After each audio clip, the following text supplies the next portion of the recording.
Bonjour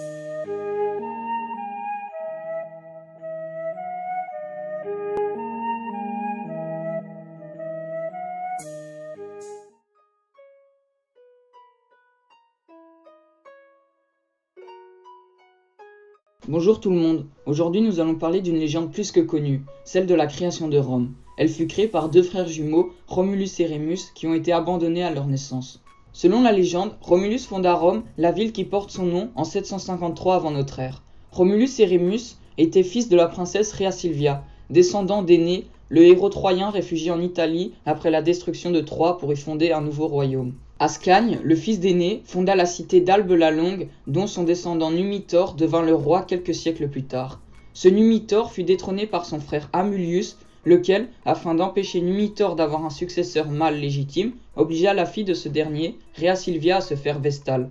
Rhea ne pouvait donc pas avoir d'enfant, mais Arès, le dieu de la guerre, s'éprit d'elle et la viola dans une forêt. Quand Amulius découvrit que Rhea était enceinte, il l'emprisonna et à la naissance de ses deux fils jumeaux, il ordonna de les noyer. Mais ses serviteurs ne purent se résoudre à noyer deux bébés. Alors ils abandonnèrent le berceau et une louve qui passait par là allaita alors les petits. Peu après, Romulus et Rémus furent trouvés par un berger, Faustulus, et sa femme Larentia, qui les recueillirent dans leur cabane.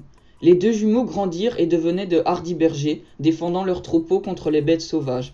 Il leur arriva aussi parfois d'être attaqués par des voleurs, mais ils résistaient et partageaient leur butin avec les autres bergers. Un jour, des voleurs s'emparèrent de Rémus et le livrèrent à Amulius. Ce dernier chargea Numitor d'interroger le prisonnier. Numitor reconnut alors la véritable identité des deux jumeaux.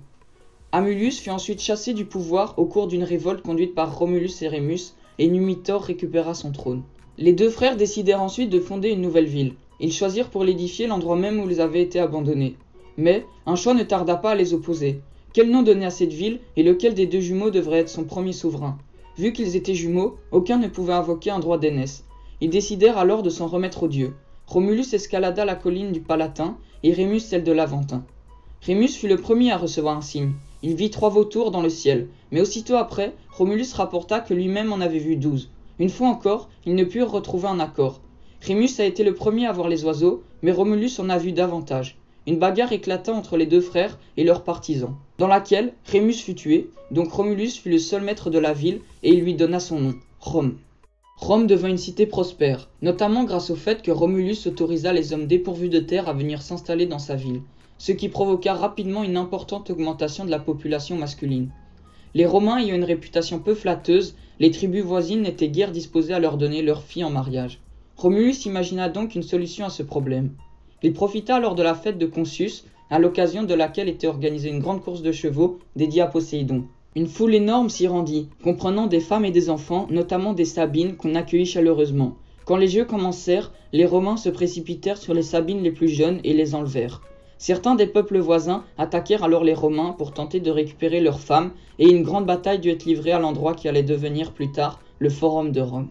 Romulus invoqua alors Zeus et lui demanda de mettre fin au combat. On vit alors les Sabines se jeter au milieu des combattants afin d'empêcher leur père et leur nouveau mari de s'entretuer. Émus par ce geste, les hommes arrêtèrent de se battre, la paix fut signée et par la suite les Romains et les Sabins formèrent un seul et même peuple. 4 ans plus tard, Romulus mourut.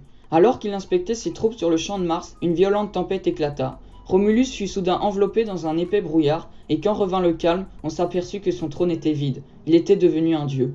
Quelque temps après, Julius Proculus déclara qu'il lui était apparu et qu'il lui avait dit que la volonté des dieux était que Rome devint la ville la plus puissante du monde. Alors voilà, c'est tout pour la vidéo d'aujourd'hui. Merci à tous de l'avoir visionné, j'espère qu'elle vous aura plu et n'hésitez pas à mettre un pouce bleu. Sur ce, merci à tous de suivre la chaîne et on se revoit bientôt pour la suite.